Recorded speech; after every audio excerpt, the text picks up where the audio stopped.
Hello, welcome to this month's Maggie Moment. This is the second part to a conversation I started on the previous blog talking about mums and boys on the journey into teenage years, because it's a really huge transition.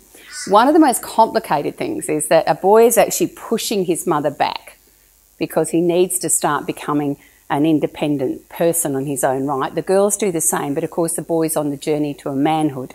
So it can be a little bit difficult for them to understand, how do I stay connected to my son and communicate and still be that sort of safe person in their life if I can't get through to them. Also in this window, often a lot of boys become disengaged in the school environment, and this is where sometimes we can make that look so enormous and such a big conflict that we can probably throw a lot more negativity at them than we need to be. This is something that's quite common. So once again, remember, schools are working with this all the time, that if you can stay in contact with your school, stay in contact with the year leader of your son and keep tabs on them and hope that they're working with them as well, because a lot of boys get really disinterested in school and yet come good later. So keep that in mind. I'm sure as a mother of sons, you'll know that boys are a lot more impulsive than our girls and don't think things through and often do things that we just can't fathom why on earth they've done it. We need to keep that in mind. That is part of this journey of becoming a man one day and part of the adolescent journey. So sometimes please don't come down too hard on your boys who've just decided to jump off the balcony for the fun of it. Just repair the wounds and encourage them to think a bit more next time without shaming them for being a boy. Now, how can you communicate with your boy so that they can hear you? Remember, us lovely mums, we love to have a chat. We often immediately have an idea and want to talk to our boys about things, but quite often they're not quite in the right space.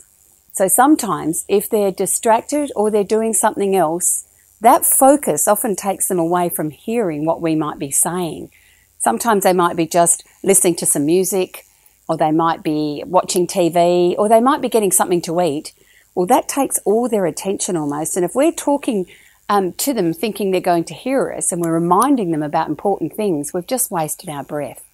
We really need to make sure that they're hearing us. So build some rapport and before we have a chat to our boys. It happens better if there's some movement. So if you can go for a walk or they've had some physical activity, they tend to focus a bit better. They're much better in the car, but please don't overuse that car one, thinking I can give them a good lecture on the way home from school. Please don't interrogate them. That frustrates them again. Give your boys some space. Find the time when they're open to a conversation. But remember, open the door with your heart, not your head.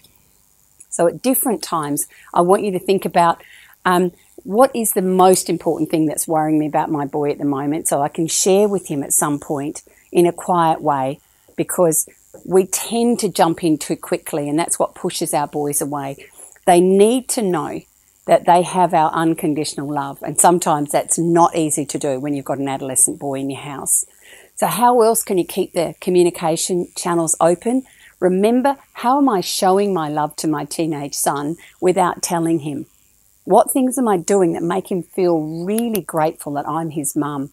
Are you willingly being a mum taxi, dropping them off to places they need to go to, picking their friends up, doing things for their friends and them without any complaint? It does mean you're going to have to put yourself second sometimes, and I'm going to tell you to get all of that back later. Can you welcome their mates into the house, cook them endless amounts of toast and anything else that's happening, but make them welcome. Enjoy creating what I call positive endorphins in their body. So lightening up, being ridiculous, even dancing around the house. I want you to cook great food, not junky food for them, and have them engaged in that process. I want you to have times you watch movies together and maybe rub their feet or tickle their hair. I want you to punch them on the arm sometimes to remind them that they've forgotten about the bin. As you walk past, tickle them on the back and say, "Have you done your homework, sweetheart?" instead of, "Have you done your homework?"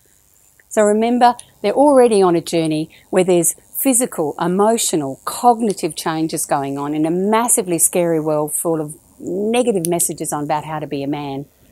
Be a supportive influence and not take it personally when they go growly at you, because that's actually a sign that you're the safest person in their life.